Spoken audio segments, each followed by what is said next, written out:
नमस्कार दोस्तों। हाल ही में एक बड़ी न्यूज़ आई थी जिसमें ये कहा जा रहा था, ये रिपोर्ट किया गया कि अमेरिका ने चीन के एक साइंटिस्ट को, फीमेल साइंटिस्ट को पकड़ा है, जो कि वहाँ पे चाइना से फंगी लेके गई थी, स्मगल करके ले गई थी वहाँ पे, और वहाँ पे जाके उसको डेवलप कर रही थी या उस पर रिसर्च कर रही थी। तो आज उसके बारे में हम थोड़ा सा चर्चा करेंगे। तो हमें इससे ये पता चलता है कि चाइना जो कि है वो एक बायोलॉजिकल वॉरफेयर के लिए प्रिपेयर कर रहा है अपने आप को, जिससे क्या करेगा, वो आगे चलकर अमेरिका को सीधे सीधे वो लड़ तो नहीं सकता अमेरिका से, तो क्या कह रहा है, बायोलॉजिकल वेपन के रूप में चीज़ों को डेवलप कर रहा है और आगे जाके इससे लड़ने की कोशिश करेगा। हाँ, हम देख सकते हैं जो चाइनीज़ साइंटिस्ट है, जो मिशिगन यूनिवर्सिटी है, उसके लैब में, अमेरिका के जो मिशिगन यूनिवर्सिटी है उसी में क्या कर रही थी, इसको डेवलप कर रही थी। इसको एफबीआई ने पकड़ा है और पकड़ने के बाद इससे ये सब पूछताछ की जा रही है। तो ये सामने आया है कि ये चाइनीज़ कम्युनिस्ट पार्टी से भी रिलेटेड है और वो इसे फंड भी कर रहे थे। तो कहीं ना कहीं इससे ये भी पता चलता है जो चीन है वो किस लेवल पे जाके अब दुनिया को डिस्ट्रॉय करना चाह रहा है और अपने आप को एक सुपर पावर के रूप में दिखाना चाह रहा है। हम एक एक एक चीज़ों को इसको देख सकते हैं कि चाइना जो सोच रहा है वो करना क्या चाह रहा है। ये देखिए, according to FBI, 33 year old एंकुइंग जियान और उसका जो बॉयफ्रेंड है जिनियोंग लिू, ये दोनों मिलकर ये काम कर रहे थे। और ये जुनियांग लिू है, ये चीन में ही रह रहा था और वहाँ से इसको सारी चीज़ें सपोर्ट कर रहा था। ये फंगी का नाम हम देख सकते हैं, फुसेरियम ग्रेमिनियम। ठीक है, तो ये जो है फुसेरियम ग्रेमिनियम, ये बहुत ही खतरनाक फंगी है। इससे होता क्या है, इससे देखिए, अगर हम बात करें इस फंगी के साइड इफ़ेक्ट के, तो ये देखिए, इससे हम देख सकते हैं कि जो हमारा जो क्रॉप होता है वो पूरी तरह से डिस्ट्रॉय हो जाता है।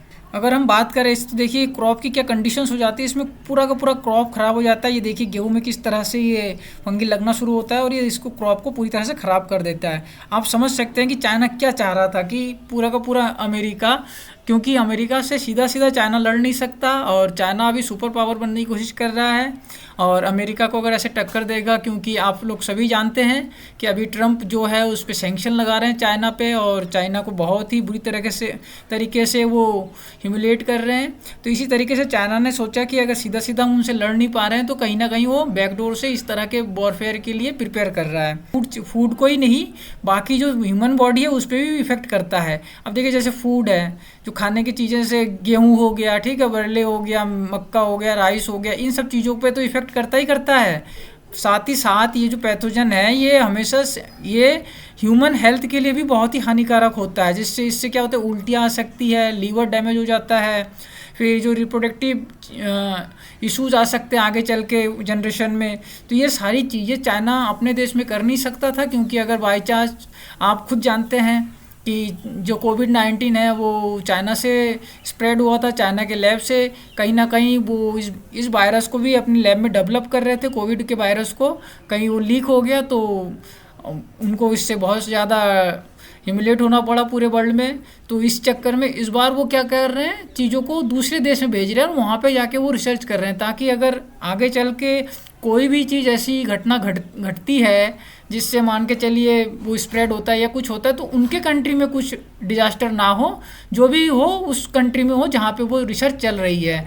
तो इस बार उन्होंने अमेरिका को ऐसे टारगेट किया और अमेरिका में ऐसा करना चाह रहे थे, बट थैंक टू एफबीआई, जो अमेरिका में बहुत बड़ी फेडरल एजेंसी है, उन्होंने इस तरह के चीज़ों को पकड़ लिया है। और इससे एक कंसर्न की बात हमारे लिए भी है कि हम इंडिया में कहीं ना कहीं चाइना सोच रहा हो, क्योंकि इंडिया से तो चाइना वैसे ही डरता है कि कल के डेट में हम उनको पीछे ना कर दे जीडीपी के मामले में या हर एक चीज़ के मामले में, तो वो तो हमें एक एनिमी के रूप में देखते ही हैं। तो हमें ये कोशिश करनी चाहिए, हमें भी इससे बचना चाहिए। चाइना के बारे में थोड़ा सा हम और डिटेल में देखें तो चाइना से जो वुहान से जो वायरस रिलीज हुआ था कोविड-19, तो आप ये चीज़ पूरी तरीके से देख सकते हैं कि चाइना चाह क्या रहा है। चाइना जानता है कि अभी इस जो वर्ल्ड है, अभी जो प्रेजेंट वर्ल्ड है, इसमें किसी भी देश से सीधा सीधा लड़ना पॉसिबल है नहीं, क्योंकि उस देश के सपोर्ट में अन्य देश आ जाते हैं। कहीं ना कहीं वो देश खुद ताकतवर होता है जो उसको एक अच्छी फाइट देता है। तो इसमें चाइना क्या करने की कोशिश कर रहा है, अब जो बायोलॉजिकल वेपन है वो अपने देश में डेवलप कर रहा था, जिसके थ्रू ये 2019 में जो कोविड का वायरस है, जिसे वुहान से जो स्प्रेड हुआ था। तो ये सारी चीज़ें कहीं ना कहीं हमें ये दर्शाती है कि चाइना एक ऐसा देश है जो पूरे दुनिया में अपना स्थापत्य बढ़ाने के लिए या अपने दबदबे को बढ़ाने के लिए पूरे देश को, पूरी दुनिया को बर्बाद करने पे तुला है।